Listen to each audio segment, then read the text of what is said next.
Olá, tudo bem? Começa mais uma Identidade Geral. Muito obrigado pela sua audiência, obrigado pela sua companhia. Esse é um programa especial, o nosso especial de Natal, que você que acompanha o programa já está acostumado, né? Sempre no Natal a gente tem uma entrevista de 1 hora, sem intervalos, com uma personalidade muito especial, com alguém que você já conhece muito bem. E nesse ano não é diferente. A gente está recebendo, ou na verdade sendo recebido, porque a gente está num espaço muito caro a ele, o pastor Neumoel Stina. Que privilégio, pastor! Olá, Wagner. É um privilégio para mim, uma alegria muito grande estar com você no Identidade Geral. A gente conversou uma vez já, mas foi uma conversa rápida. A gente falou sobre... A TV estava fazendo aniversário, né? E a gente falou sobre o seu momento trabalhando na Novo Tempo, que antigamente tinha até um outro nome, né? O SISAC, o Sistema Adventista de Comunicação. Mas hoje a gente quer conversar sobre todo o seu ministério, que é especial para muitas pessoas que tiveram contato com ele. O senhor está encerrando oficialmente o seu ministério, mas pastor nunca se aposenta, na verdade, né? A gente até estava conversando aqui, antes da entrevista começar, o pastor Neumoel Stina tem convite para o ano que vem, para o próximo e muita coisa agendada. Mas, pastor, 35 anos de ministério. Passou rápido? Muito rápido. Embora tenha acontecido tanta coisa, parece que passou muito rápido. Parece que eu comecei ontem. É impressionante como quando você faz o que gosta, ama, o tempo passa muito rápido. Embora tenha passado rápido, eu aproveitei muito, porque numa linguagem de hoje, eu curti cada momento, cada função, cada trabalho. E esse ministério me deu muitas e muitas alegrias e eu faria tudo de novo. Como é o sentimento de estar se aposentando? Porque esse é um momento em que as pessoas muitas vezes se assustam, né? Poxa, eu tinha uma vida cheia de atividade, eu agora não tenho mais o meu trabalho onde todos os dias eu vou lá e desenvolvo o trabalho que por anos eu fiz. Agora, outras pessoas até lidam muito bem, no sentido de agora eu vou ter tempo para fazer as coisas que eu gostaria de ter feito e né, tanto tempo dedicado ao trabalho não me permitiam. Como é que tem sido esse sentimento da aposentadoria chegando perto? Olha, eu estou muito tranquilo, muito feliz. Como alguém que cumpriu a sua parte, eu me preparei, me planejei para trabalhar 35 anos, ativamente, arduamente, e eu fiz isso. Eu não tenho nada assim do que me arrepender, porque eu me dediquei, eu transpirei, eu suei, e Deus me abençoou muito. Agora, eu estou também tranquilo, não apenas porque eu fiz o que deveria ter feito, mas porque eu vou continuar fazendo aquilo que eu amo fazer, que é pregar. E eu me dediquei à pregação, me especializei na pregação, e isso, um verdadeiro pastor, ele não perde. Eu vou continuar pregando, como você disse, eu já tenho compromissos para 2019, para 2020 e daqui a pouquinho começo a agendar 2021. Então, eu diria assim, é como se eu tirasse o microfone desta mão e passasse para esta. Só que agora, com um pouco mais de tranquilidade, porque eu vou poder trabalhar a minha própria agenda com tranquilidade, vou tirar alguns meses primeiro, uns meses sabáticos assim para descansar, para renovar e depois eu volto com toda a energia para continuar fazendo o que eu sempre amei, amo e quero fazer isso até o final, enquanto Deus me permitir respirar e eu tiver capacidade, eu vou pregar, eu amo pregar. E faz isso muito bem. Faz isso muito bem. Louvado seja Deus, é para a glória do Senhor. Pastor, me conta como foi o início, a decisão para esse ministério. A gente sabe da história de que você... eu vou chamar de você, por favor. Porque... Por favor, tá bom.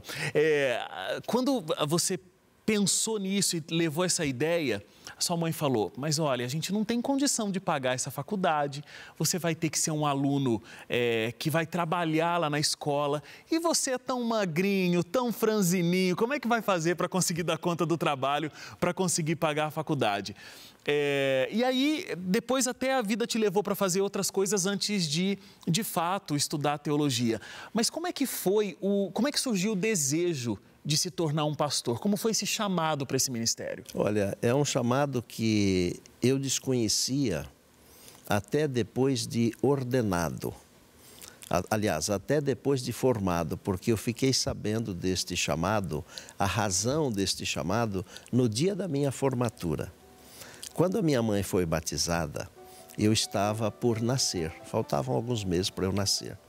E ela disse ao pastor que a batizava, quem sabe se esse que está aqui for um menino, ele não vai ser um pastor como o senhor. E naquela hora ela dedicou o bebê, se fosse homem, para ser um pastor. Porque a minha mãe já tinha tido alguns homens e 2 mulheres. E eu sou o 6º de uma geração de 9. Quando eu me formei, aqui nesse mesmo lugar onde nós estamos, ela me contou essa história. E eu disse, mãe, e por que a senhora não contou isso antes? Ela disse, porque eu não queria que você fosse influenciado pelas minhas palavras, mas que você fosse influenciado por Deus. O que aconteceu? Quando eu terminei o ensino médio, eu fazia o tiro de guerra naquele mesmo ano, eu trabalhava e eu estava mesmo magérrimo. E felizmente a gente vai criando uns músculos com a idade, pois né? Uns músculos diferentes. E a mãe disse assim, olha, você está muito franzino e tal. Aí eu dei um tempo. Só que chegou um momento que eu não resisti mais o dar o tempo. A voz falava forte no meu coração, na minha mente. E eu me lembro que eu saí e fui para a beira de uma praia que tem lá na nossa cidade onde eu passei uma parte da adolescência e a juventude americana. São 2 praias de água doce, lá Praia Azul e Praia dos Namorados. E estava ventando bastante e eu falava para Deus assim, vou ou não vou? Era o último momento, não tinha outra opção, né? E eu ouvi Deus falando com muita clareza, mas muita clareza mesmo. Ele falou assim, pode ir que eu vou com você.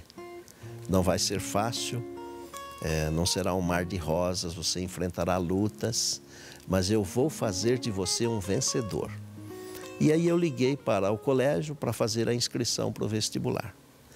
E Deus cumpriu aquilo que Ele falou para mim, lá na Praia dos Namorados. Eu vou fazer de você um vencedor. As lutas vieram, foram muitas, inclusive lutas financeiras, no tempo de estudante, com filhos. Mas Deus me fez um vencedor e hoje eu posso dizer que eu combati o bom combate e eu guardei a fé pela graça de Deus, né? E daqui a pouco a gente vai falar especificamente sobre isso, porque esse foi o título do seu sermão de despedida. Perfeito. Né? E acho que tem muito significado realmente nesse verso, nesse momento. Mas você estava contando nesse momento, né, de todas as dificuldades que você enfrentou, porque você vem de uma família que tem uma origem bastante humilde, né? Vocês trabalharam na roça, com 8 anos você trabalhava na roça, junto com o seu pai. E eu acho que isso também foi um grande aprendizado. É ou não é? O fato de eu começar a trabalhar cedo me deu a oportunidade de olhar a vida do jeito que ela é. Então, por exemplo, eu enfrentei todos os desafios que me vieram à frente com tranquilidade, com o peito aberto, sabendo que se você trabalhar com a bênção de Deus, você é um vencedor. E eu valorizo muito isso, eu agradeço a Deus, aos meus pais, pelo fato de eu ter começado cedo. Com 12 anos de idade, mesmo na roça, eu já ganhava o salário de um homem, de um adulto. Eu já dirigia trator, já fazia muitas coisas com 12 anos de idade. Pois é, com 15 anos, depois dessa fase de roça, com 15 anos já morando em Americana, você trabalhava numa confecção. Americana, né, sempre foi conhecida como uma cidade têxtil, né?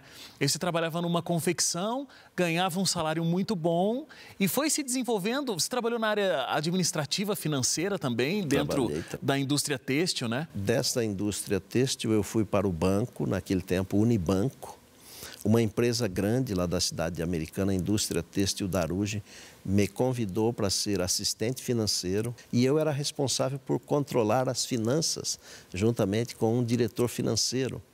Então, jovem ainda já tinha responsabilidades. Muita responsabilidade. E foi de lá que eu fui para fazer teologia, dessa indústria têxtil Daruge, que eu saí. Foi meu último trabalho antes de entrar para o serviço do Senhor. E antes também foi quando você conheceu a Mari, a sua esposa. foi nesse período em Americana, né? Esse é o pedaço mais doce, né? Mais feliz, porque eu conheci a pessoa mais importante desse planeta aqui. A Mari é uma bênção. Eu a conheci, ela deveria estar com uns 10 anos, mais ou menos. Quando ela fez 15 anos, na noite em que ela fazia 15 anos, nós começamos a namorar. E antes de fazer 18, nós casamos. Casamos muito cedo. O pai dela teve que assinar para ela casar. Dando a permissão para esse casamento acontecer. E depois, aí vem o estudo. E sobre a Mari tem uma coisa interessante, porque ela nunca sonhou ser esposa de pastor. Porque ela sempre teve uma vida, assim, bem agradável, né? Bem feliz, com tranquilidade. O pai ganhou sempre muito bem, não é? Era uma família bem estabilizada, bem estabelecida. E ela percebia que a família pastoral, às vezes, passava por algumas dificuldades. Então, ela nunca sonhou ser esposa de pastor. Mas quando eu disse que viria fazer, finalmente, o vestibular e cheguei em casa e disse, eu fui aprovado, ela falou com Deus se era aquilo lá. E Deus falou para ela que era. E ela disse, então, eu aceito ser esposa de pastor. A Mari é espetacular.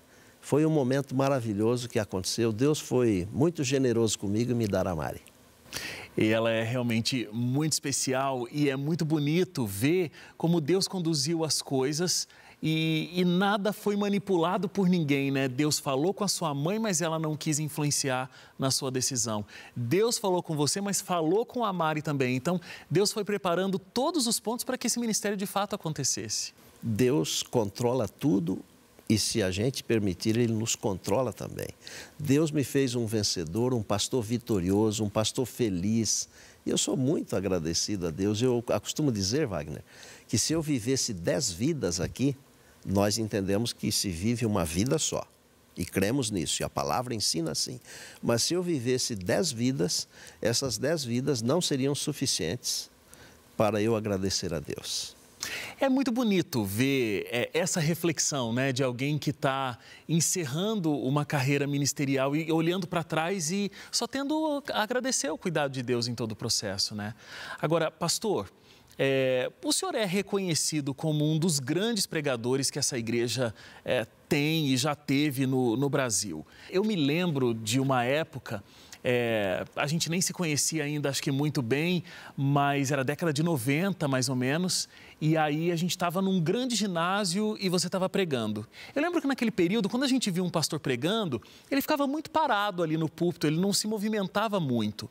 E eu lembro de te ver andando de um lado para o outro, e eu lembro que você começou a contar uma experiência e você sentou no degrau do ginásio, embaixo do púlpito, porque a experiência, alguém tinha sentado e tal. Então, você estava fazendo todo aquele movimento, interpretando a história, e eu lembro que as pessoas, elas estavam com o olhar vidrado no que o senhor estava falando. E eu estava com o pessoal, que eu já trabalhava em rádio na época, tal, e eu falei, gente, mas olha como ele consegue, né, prender a atenção de um ginásio inteiro. Como é que isso foi se desenvolvendo? É um talento nato ou a pessoa vai aprendendo de tanto fazer, como fazer bem feito? Eu sempre procurei ler bastante e me analisar bastante para ser melhor do que eu mesmo.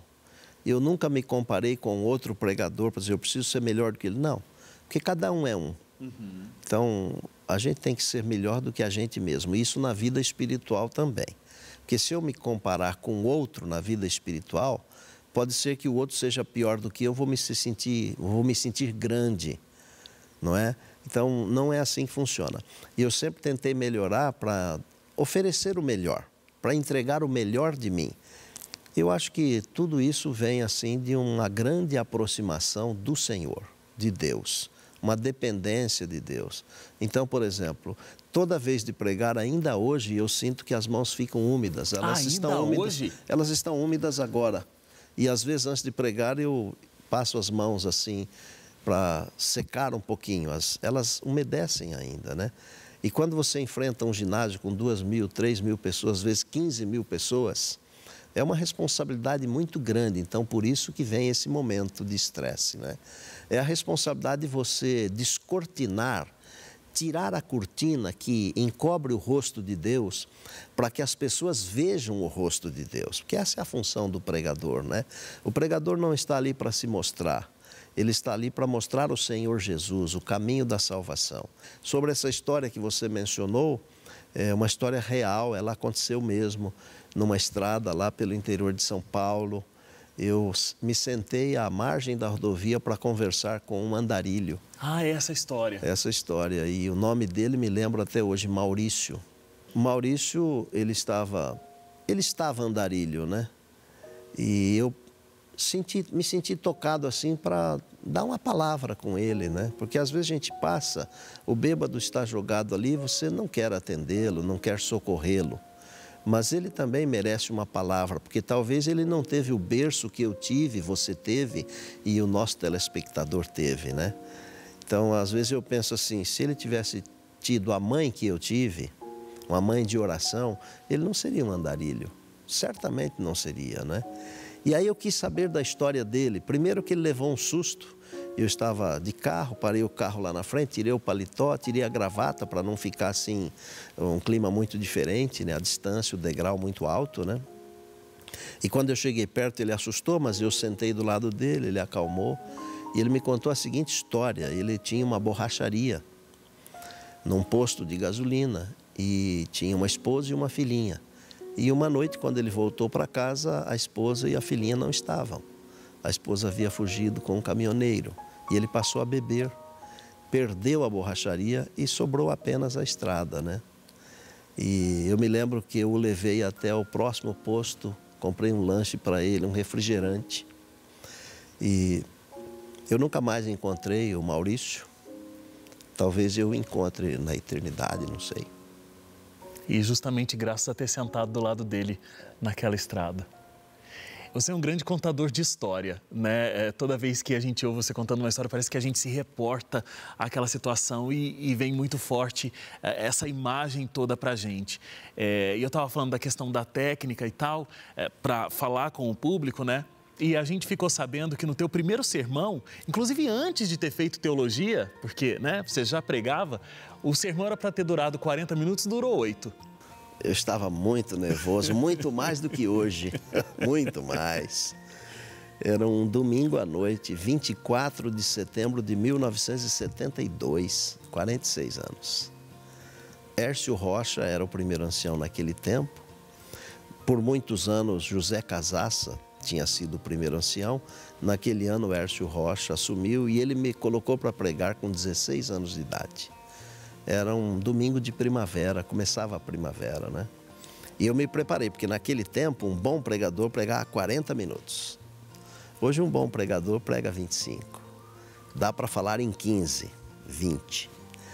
E eu me preparei para 40 minutos falar sobre a volta de Jesus. Mas eu estava tão tenso que antes de me levantar, um joelho batia no outro. De tanto que tremia. Tremia muito. Quando o Hércio me anunciou, faltou fôlego, viu? E eu virei uma metralhadora, né? Um sermão de 40 eu fiz em 8 e me sentei, né? Aí o Hércio se levantou e ele falou assim, olha, o que o Neumoel queria dizer, o que ele quis dizer. E ele falou mais uns 3 minutos. Domingo à noite o culto começava às 8 e normalmente terminava às 9, né? 8h30 da noite todo mundo havia ido embora. E eu acho que eles pensaram assim, vai ser um bom pregador. Todo mundo ficou com o tempo de ir para casa e se preparar para a semana que ia começar, O tempo passou e eu já preguei sermões de 1h30 no Peru, onde eles exigiam que se pregasse 2 horas naquele tempo, né?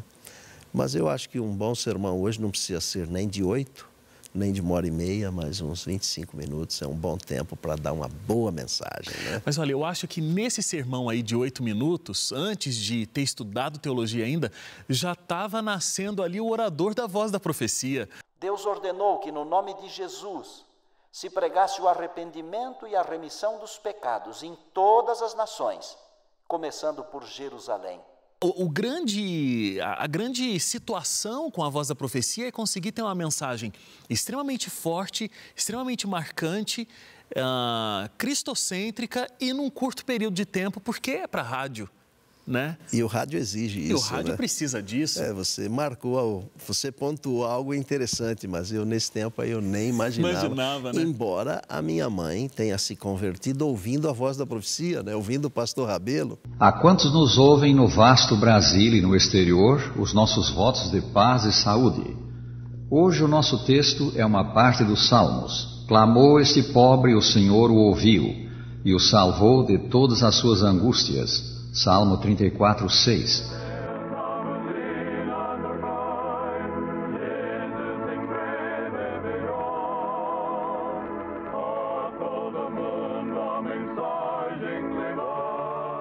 Eu acho sensacional isso, porque ela realmente se converteu, né, graças ao trabalho da Voz da Profecia. E aí eu acho que quando você se tornou orador da Voz da Profecia, deve ter sido lindo para a família toda, para você, para ela, porque é a continuação desse ministério que trouxe toda a sua família para Cristo, né? Em 97, quando me tornei orador, meu pai já havia descansado, ele descansou em 95.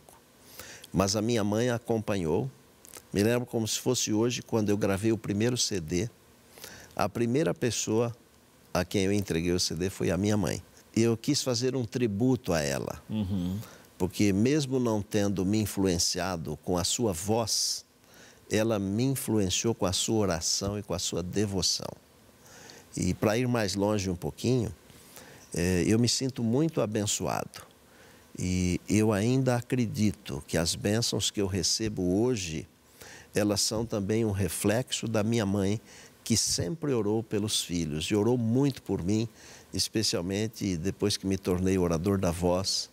Me lembro que uma vez ela falou: filho, você se tornou uma pessoa mais importante agora. Agora você tem que ter mais comunhão com Deus ainda.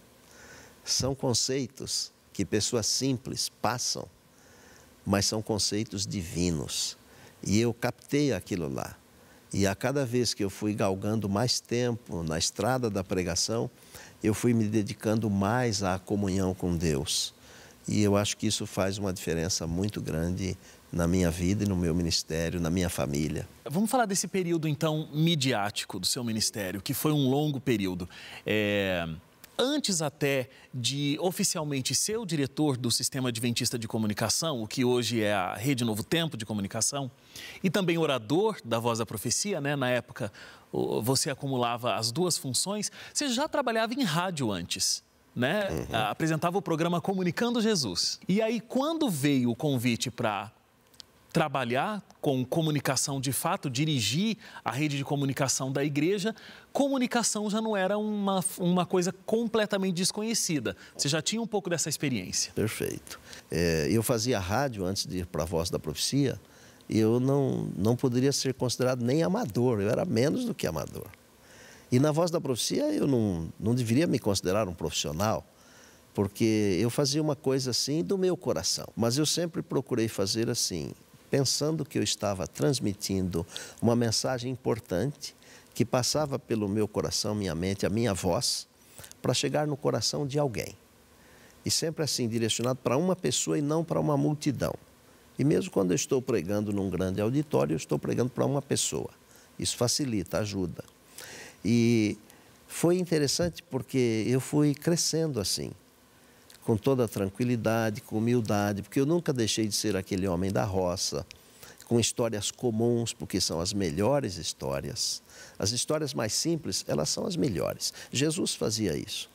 E eu procurei imitar um grande orador que foi o Senhor Jesus, que ele tirava lições de coisas simples da vida. Pode ver os meus programas de rádio, eu gravei mais de 300, acho que quase 400 programas. Todos eles partem de uma linguagem simples para alcançar o coração. Então, claro que há coisas extraordinárias que eu falo em algum programa, mas sempre com a intenção de alcançar o coração. E eu trabalhei mais ou menos nessa direção aí, de coração a coração, eu diria. Eu estava contando aqui de quando tive a experiência de ter te assistido num grande ginásio. E aí, agora falando de rádio, televisão, você falou que sempre olha como se tivesse uma pessoa ali, né? Mesmo num grande ginásio.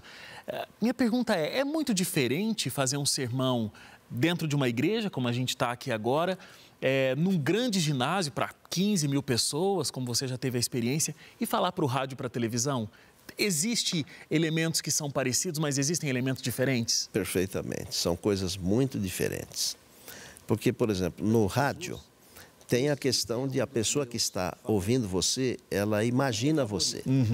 Ela interpreta o que você fala, tentando imaginar uma pessoa. Quando você está num auditório, as pessoas estão vendo você.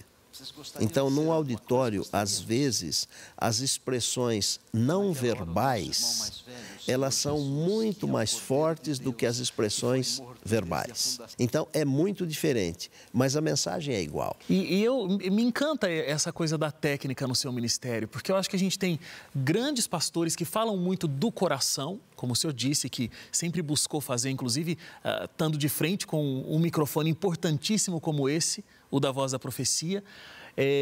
Mas além do coração, tem muito da técnica. Eu não sei se você se lembra, mas quando eu apresentava o Vite Saúde, faz muitos anos, a gente chamou num especial de Natal. E aí a Teru e eu, a gente conversou um pouco com você e depois você fez uma mensagem no Vite Saúde especial de Natal. E eu lembro que a Teru e eu, a gente sentou do lado assim e você foi para frente das câmeras e aquilo era um cenário muito comum para você. Eu lembro dos cinegrafistas gesticulando para que câmera você tinha que virar e você encarava a câmera, porque a gente olha, né, no retorno ali que a gente tem. Você olhava para a câmera com muita ênfase, você sabe como olhar para a câmera e eu já tinha te assistido, mas eu nunca tinha visto dos bastidores. Então, esse cenário onde a gente está agora aqui, de um set de gravação, é algo que você se sente muito à vontade, né? E consegue lidar com essa técnica toda com muita facilidade. Eu diria que isso é um milagre de Deus. Esse é o meu sentimento. Porque, por exemplo, as pessoas não acreditam, mas eu sou tímido. Embora eu faça amizade em 5 minutos com qualquer pessoa. Mas eu sou tímido. É que falar de Deus é falar arroz e feijão para mim. É falar das coisas que eu amo. Entendeu? Extrapola essa timidez. Então, a timidez, ela desaparece. E outra coisa, eu não fiz curso nenhum para olhar para uma câmera, para outra, para entonar a voz. Nunca fiz nada disso. É uma coisa que eu fui ganhando e fui adquirindo, porque Deus foi me dando.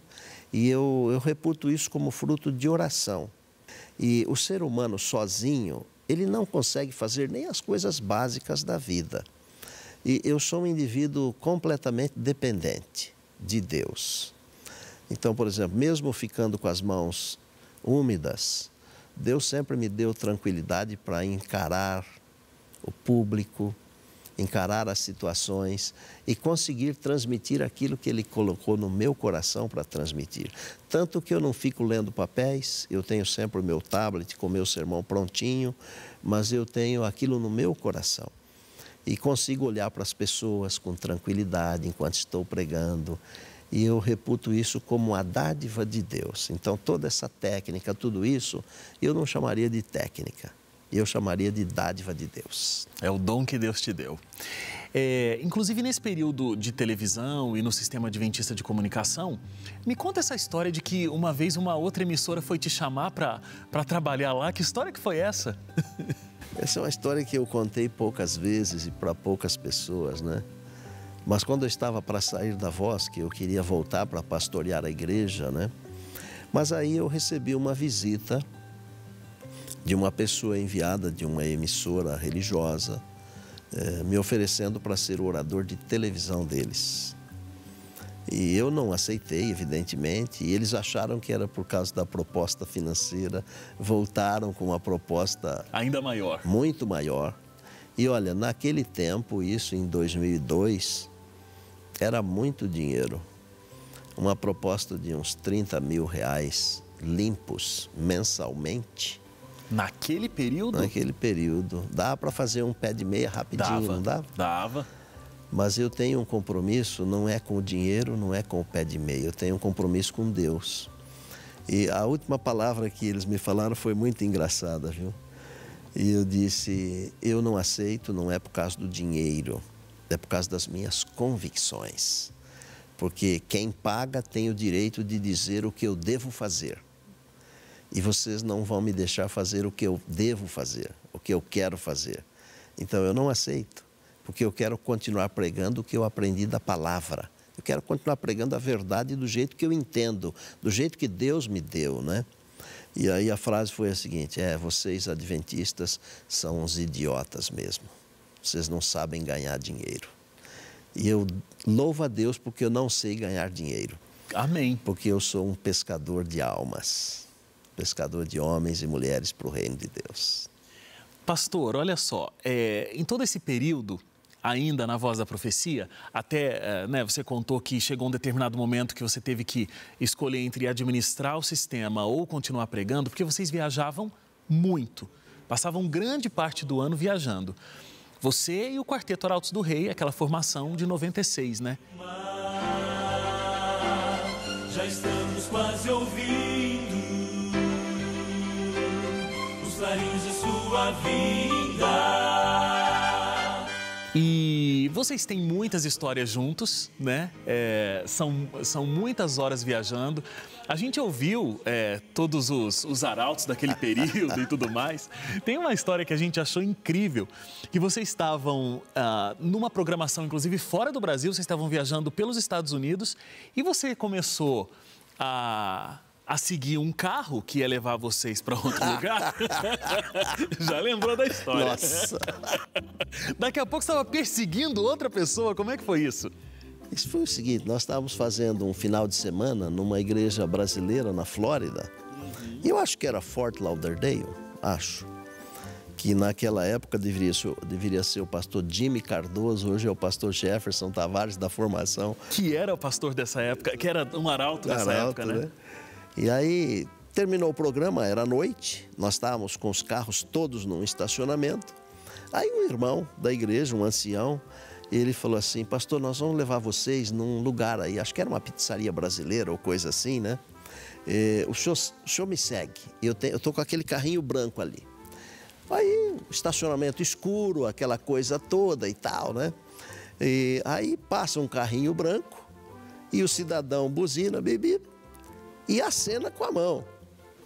E não dá para enxergar, né? E nós começamos a seguir o carrinho branco, que era o mesmo carro igual. Mesmo modelo. Mesma marca, mesmo modelo, mesma cor.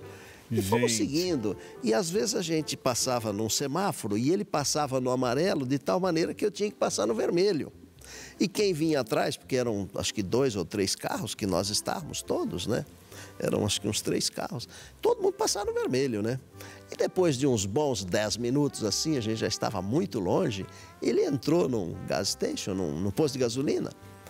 E eu entrei atrás, né? Aí ele desceu do carro, a hora que ele desceu, que eu ouvi e que era o homem errado. E eu já comecei a rir, né? Porque não adianta chorar, tem que rir, né? Nessa hora, né? E aí ele falou assim: pastor, o senhor está me seguindo? Eu disse: eu estou lhe seguindo, mas eu estou seguindo o irmão errado. Ah, bom, mas era pelo menos um irmão da Era igreja, irmão da né? igreja. Porque se não fosse, ele ia falar: o que esse homem está fazendo aqui me perseguindo? Olha, e nós começamos a rir, mas a gente ria muito. E ele falou: não, mas eu sei onde vocês estão indo, eu vou levar vocês. E aí nós abastecemos os carros e continuou a jornada, mas ele não achou o lugar. E acho que era já uma meia-noite, a gente não tinha comido a pizza, viu? Meu pai do céu. E o outro que deveria estar sendo seguido, devia estar super preocupado, né? Para onde foi esse pessoal? Perdeu todo mundo, Perdeu né? todo mundo. São histórias. Histórias muito marcantes. E falando desse período todo onde vocês viajavam juntos, tem muita coisa que foi solidificada graças a essa relação. Por exemplo, existem muitas músicas do Jader, que é um dos maiores compositores que essa igreja tem, que são inspiradas em mensagens suas. Perfeito. Olha, pelo que a gente descobriu aqui, tem pelo menos 2. O Céu é Jesus, que todo mundo conhece como O Céu é Aqui. Até você pode explicar que história é essa, que o céu é aqui ou o céu é Jesus, o que é essa mensagem? E Chegou a Hora também foi inspirado numa mensagem sua. É porque essas músicas, elas acabam fazendo parte do sermão, né? Eu sempre preguei muito sobre a volta de Jesus, na Voz da Profecia ou fora dela, que esse é o grande prazer da minha vida, falar que Jesus vai voltar. Eu prego sobre a volta de Jesus há quase 50 anos. Ele ainda não veio, mas virá. Virá. Eu tenho convicção Breve disso. virá. Breve virá. A música O Céu é Jesus, nós estávamos voltando de carro da cidade de Vitória, onde tínhamos feito um final de semana, e eu tinha pregado sobre o céu. E aí eu tive um insight assim de dizer para o Jader fazer a música, né? Eu disse, ô Jader, tá aqui o resumo do sermão de ontem, ó. Faz uma música, porque acho que o sermão vai ficar melhor com essa música aí. Aí ele, no dia seguinte, ele me chamou e disse, pastor, vê aqui. E aí a música estava pronta. Só que ele tinha dado o título de O Céu é Aqui. E eu disse, olha, para não dar confusão, vamos colocar O Céu é Jesus. Tudo bem? Tudo bem. Mas mesmo assim deu confusão. Porque eu preguei o assunto e a música foi cantada na cidade de Limeira. Tinha um monte de estudante de teologia lá. E aí os estudantes chegaram no colégio e lá disseram, professor, o pastor Estina está pregando que o céu é Jesus. E a música também fala o céu é aqui, né? E que o céu é aqui. Está certo ou está errado? Viram uma confusão, né? Uma discussão teológica. Uma discussão teológica. E logo depois eu fui fazer com o quarteto uma semana de oração lá. E na sexta-feira dessa semana de oração, reuniram todos os alunos do teológico para eu explicar esse assunto. E eu me lembro de ter explicado o assunto e terminado da seguinte maneira. Vocês vão passar 4 anos estudando aqui teologia. E se vocês saírem daqui pensando apenas que o céu é um lugar, mas que o céu não é a pessoa de Cristo, vocês vão ter que voltar aqui e passar 40 anos como Moisés passou no deserto. Porque um céu sem Jesus não é céu. O céu é Jesus. Existe, é um lugar real, mas imagine, Wagner, você chegar no céu e um anjo falar para você, Jesus não existe. Peraí, mas e quem morreu por mim? Então, tem um significado teológico muito mais amplo do que os homens e mulheres conseguem imaginar. Então, o céu é muito mais do que um lugar. Nós não vamos para o céu por causa de um lugar. Nós vamos para o céu por causa de uma pessoa. E essa pessoa é aquela que deu a vida para nos salvar. Então, o céu é um lugar, mas é também uma pessoa. É o Senhor Jesus. Mas foi muito legal, porque a gente vai ficando famoso sem querer, né? Com certeza. E chegou a hora... É uma música lindíssima, porque ela fala de uma perspectiva muito diferente sobre a volta de Jesus, né? E essa música, quantas pessoas tiveram o coração tocado pelo Espírito Santo graças a essa música? Essa música é espetacular, né? Porque nós cremos que Deus é composto de Deus o Pai, o Filho e o Espírito Santo. Nós cremos assim. Há um só Deus, Pai, Filho e Espírito Santo. Jesus é o Deus que veio aqui. O Espírito Santo é o Deus que conduz a igreja. E Deus, o Pai, é o controlador de todas as coisas. Eles são iguais, mas eles têm funções diferentes. Na obra da salvação, cada um deles faz uma coisa, né? É assim que nós entendemos. E vai chegar no momento que o Pai vai falar para o Filho mesmo, ó, finish, acabou. Vai lá, vai buscar os meninos e meninas por quem você morreu. E só de lembrar disso aí, de saber que um dia desses Jesus vai tirar as suas vestes sacerdotais e vai se vestir com a veste de Rei dos Reis e Senhor dos Senhores e vai aparecer para nos buscar. Só isso vale qualquer canção, qualquer música, qualquer vida, porque isso vale a eternidade, Wagner. Com certeza. Você disse que escreveu e fez quase 400 programas de rádio. Tem noção de quantas vezes você fez uma mensagem em público, sermão, quantos foram? Não tenho. Quantos diferentes? Foram muitos, né? Muitos. A gente conversou com uma pessoa que trabalhou com você, foi sua secretária num período, e ela contou a história que uma vez você chegou e falou, olha, você não me ajuda? Porque eu tenho sermão datilografado, eu tenho sermão digitado, e aí eu queria juntar tudo isso, você não faz aí, me ajuda tal? Ela falou, ajudo, claro, ajudo. E no outro dia você chegou com 2 sacolas cheias de sermão, que nem ela imaginava que eram tantos assim. É verdade. Eu acho que eu já produzi uns 5.000 sermões, ou mais. Meu pai. Mesmo agora, nesses últimos anos, uma menina digitalizou uma quantidade enorme, sem contar uma caixa inteira que se perdeu.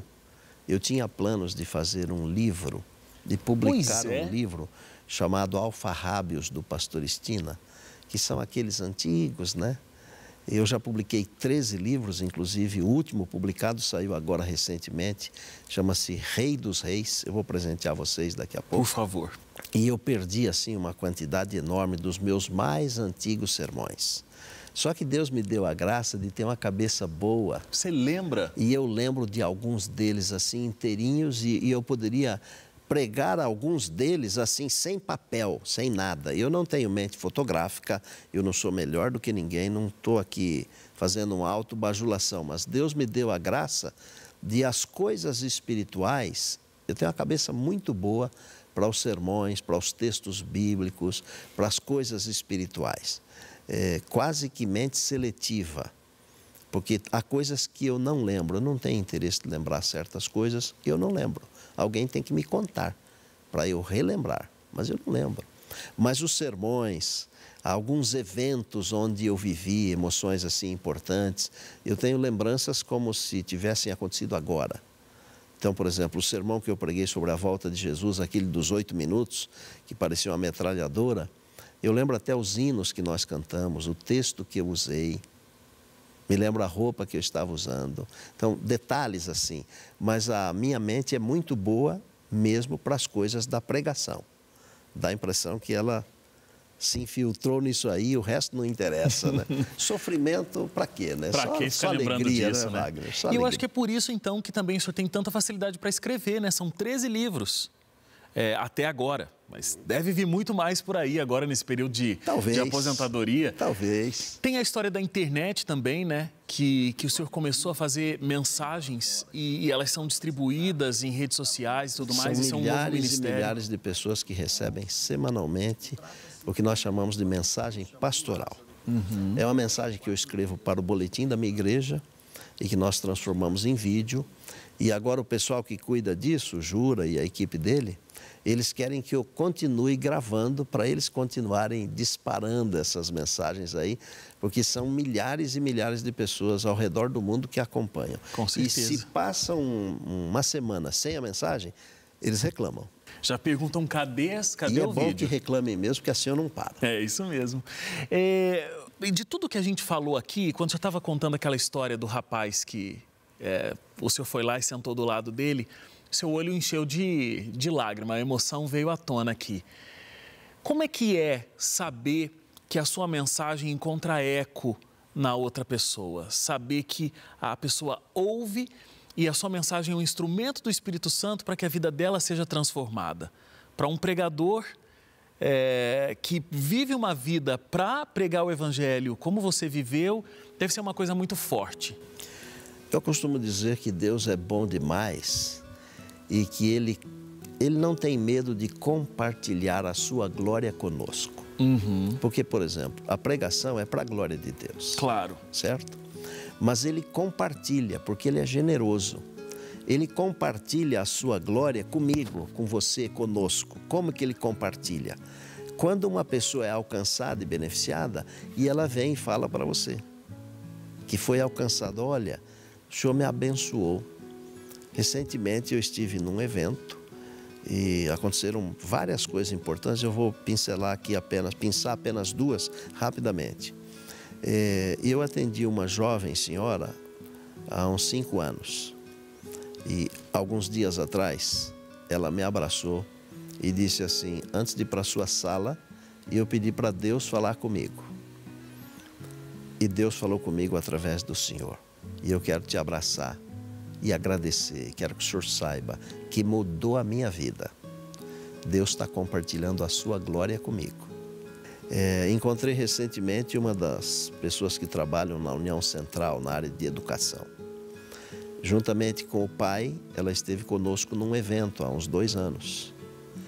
E eu me lembro de ter presenteado a ela e o pai com um dos meus livros. Ele leu o livro durante o evento, leitor contumaz, e falou para a filha assim: quando chegar em casa, eu vou dar esse livro aqui para sua mãe, que esse livro vai ser muito bom para ela. Uns dias depois, a mãe não tinha lido o livro ainda. O pai faleceu. Ele não sabia que ia falecer, ele não está doente, mas faleceu, descansou. Aí, a esposa lembrou que ele havia dito que aquele livro faria muito bem para ela. E ela começou a ler o livro. E o luto foi embora. E ela me abraçou assim efusivamente e falou assim: queria agradecer porque o senhor não é apenas um pastor, o senhor é também um escritor. Mas o que a irmã quer dizer com isso? Aí ela me contou essa história. Ela falou assim, a minha mãe superou todo o sofrimento, toda a tristeza, lendo o seu livro. Porque meu pai falou que o livro seria bom para ela. Então, toda vez que alguém vem dizer que foi abençoado ou abençoada, eu digo, louvado seja Deus, a glória é do Senhor. Eu fico feliz em ouvir, claro, fico emocionado, mas a glória é de Deus, né? Deus compartilha a glória. E apenas usa como instrumento. É verdade.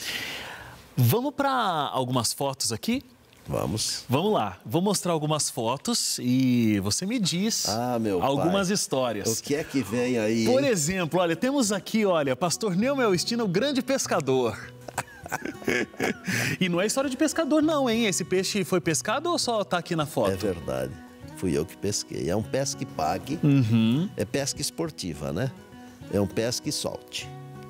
Esse daí é um tambaqui, ele pesou aí uns 15 quilos talvez. Foi emocionante tirá-lo d'água. E eu sei que você gosta muito de pescar, a sua família toda contou isso pra gente. Agora, tem uma história incrível, porque parece que tinha uma pessoa que sempre estava ali no pesque pague, pesque solte, junto com você.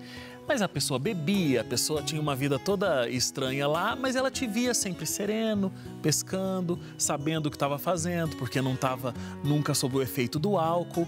E aí ela, olhando para o teu exemplo ali pescando, ela falou, eu quero ser mais parecido com ele do que como eu tenho vivido até hoje. E essa pessoa teve um encontro ali graças ao teu exemplo pescando. O seu José Aguena, ele mora na zona leste da cidade de São Paulo. E nós pescamos juntos já há uns 8 anos ou 10, 8 anos no mínimo, né? E ele tomava assim de manhã umas 3 cervejas daquelas garrafas grandes, rabo de galo, não sei se é assim que chama, que é uma bebida forte, uns 3 ou 4. E aconteceu um episódio que um dia, ao ele ir embora com seu carro, sua Paraty, ele estava tão embriagado que ele nem viu o pedágio. Ele arrebentou a cancela do pedágio, tomou aquela multa pesada e chegou em casa e ainda quase apanhou da esposa. Aí ele falou para a esposa assim, se eu fosse igual o pastor Estina, você não estaria me dando essa bronca, né? Mas quem é pastor Estina? É um moço que pesca, olha aí, é um moço que pesca com a gente lá, ele não bebe. Então seja que nem ele.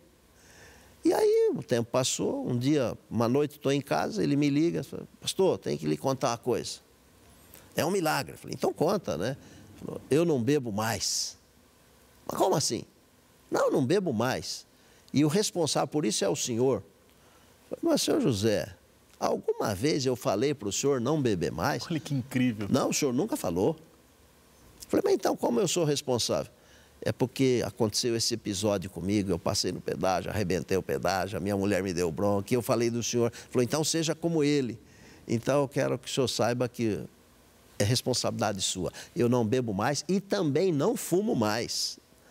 É o exemplo, né? E como o exemplo fala muito mais alto realmente do que as nossas palavras, né? O exemplo é forte, né? A gente usa a pesca também para pregar, né? Tá vendo? Essa senhora aqui, olha... Essa é a minha deusa. Essa, ele falou, a pessoa mais importante deste mundo. É isso mesmo. Mari, eu te amo. Coisa linda da minha vida. E ela é especial demais mesmo. Uma simpatia, onde ela chega, ela faz uma amizade, né? A Mari, ela tem uma coisa assim... Eu poderia destacar uma porção de qualidades, né? Eu não conheço nenhum defeito dela, é claro. Mas eu quero destacar que ela é uma mulher de oração. Ela tem um ministério de oração.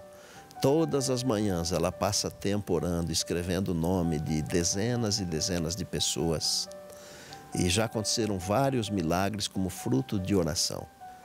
Deus é bom, né? Todo o tempo. A Mari é maravilhosa. Deus é bom comigo por ter me dado a Mari. Um beijo para ela. E aí, esse casal todo apaixonado gerou isso aqui, ó. Ei, garotada, hein? Esse time aqui. Neumoel, Ana, Rebeca, esse time cresceu. Hoje nós temos a Paula, o Juninho, o Douglas e temos os netos, né? Maravilhosos. Sabe que todo mundo com quem a gente conversou seja da sua família, seja pessoas que você teve momentos profissionais, todas as pessoas ressaltaram de como você é alguém extremamente voltado, centrado para a sua família. De como em todas as suas falas a tua família está presente, em todas as coisas que você pensa, sempre a tua família está em primeiro plano. É isso mesmo? É isso mesmo e muito mais. Tanto escrevi, um dos meus livros se chama O Maior Legado de um Homem. 50% do livro é para falar sobre família. Por quê? Porque o maior legado de um homem é a família dele. O dinheiro vai embora, a fama passa, o poder, tudo vai embora, mas a família fica. E outra coisa, por que eu sou família? Porque eu entendo que eu quero ir para o céu, para a eternidade com a minha família. Então, se eu for para a eternidade e a minha família não for, eu nem quero ir. Não vai ter graça. Então eu quero ir com a minha família, com a minha igreja, e eu tento ser bom com a minha família. Há pessoas que não tratam bem a família, mas tratam bem os outros de fora. Está errado. A gente conversou com... Eu não sei quem disse isso, se foi a Ana ou se foi a Rebeca, mas ela disse o seguinte, é tão importante o que a gente viveu, porque a gente sempre viu o meu pai pregando, sempre, a vida toda ele estava pregando, mas a gente nunca viu ele dizendo uma coisa no púlpito que ele fazia diferente dentro de casa.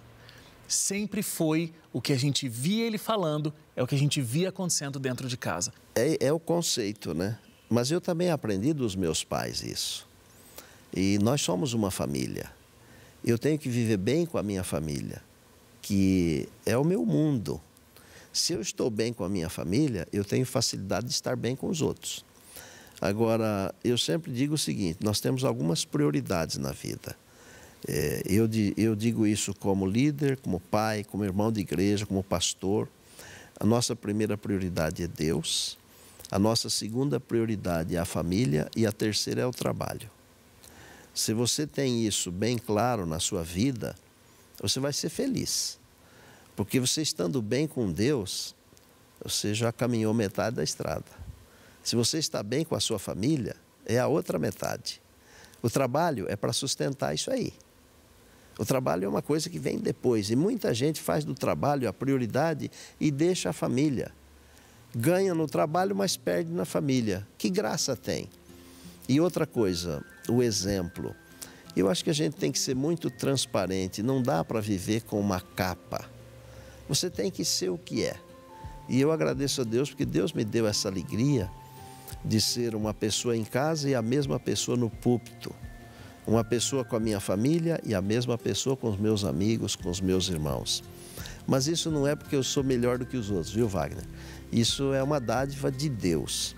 Deus me fez assim e eu louvo a Deus por isso, né? E eu quero continuar assim, sendo simples, tranquilo, um cristão dentro de casa e um cristão fora de casa também. E eu quero ir para a eternidade assim. E eu quero ir com você também. Amém. E com o pessoal que está nos vendo também, Por né? favor, porque todos nós. aí vai ser uma alegria grande, né? Pastor, olha, enquanto a gente está conversando aqui, foi muito mais do que uma entrevista, foi muito mais do que a gente...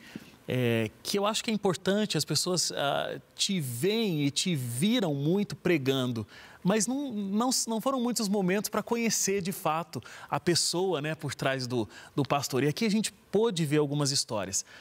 Mas a toda pergunta que eu fazia, o senhor tinha uma mensagem espiritual aqui como uma resposta.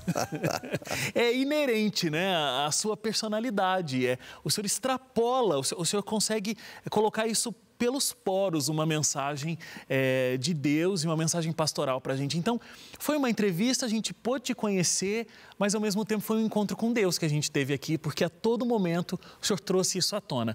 Na sua mensagem final, que aconteceu aqui, nessa igreja, né, onde o senhor está se despedindo do seu ofício oficialmente, mas, né, como eu disse, pastor não se aposenta, você vai continuar pregando por aí enquanto houver fôlego de vida, mas o título da sua mensagem foi Combati o Bom Combate. Essa é a frase que o senhor escolheu porque resume muito bem esse momento? Completamente, porque eu não combati um combate qualquer.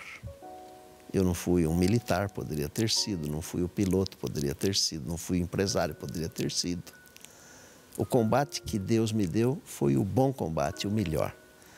E pela graça de Deus, eu consegui guardar a fé, porque muitos perdem a fé, mas Deus me manteve com fé. E eu tenho certeza de que a coroa me está guardada e ela me será concedida quando o grande juiz, o Senhor Jesus, voltar, o pastor dos pastores. Mas não é só para mim, é para todos aqueles que amam a sua vinda. Olha a volta de Jesus de novo aí, né? Então, eu sou agradecido a Deus pelo fato de ser um pastor. Mas eu acho que a maior honra mesmo será receber do Senhor Jesus o bom está, servo bom e fiel. Eu prossigo para esse alvo aí. 63 anos de idade, 35 de ministério, 46 pregando. Mas a minha missão não terminou. Eu vou prosseguir, enquanto puder, levando pessoas a Jesus, até o dia que Ele aparecer, ou até o dia que o meu coração parar de bater. Eu nasci para isso, para pregar o Evangelho. E eu vivo para isso e viverei sempre para isso, amando a minha família, meus amigos, minha igreja e, sobretudo, amando ao Senhor Jesus. E eu convido todos aqueles que quiserem ir para a eternidade, que vivam uma vida de tranquilidade, de confiança no Senhor Jesus. Ele já comprou o bilhete. Basta apenas a gente aceitar entrar nesse avião que está indo para lá. O Senhor Jesus está vindo e muito em breve nós iremos com Ele. Eu te agradeço muito, pastor, por esse momento.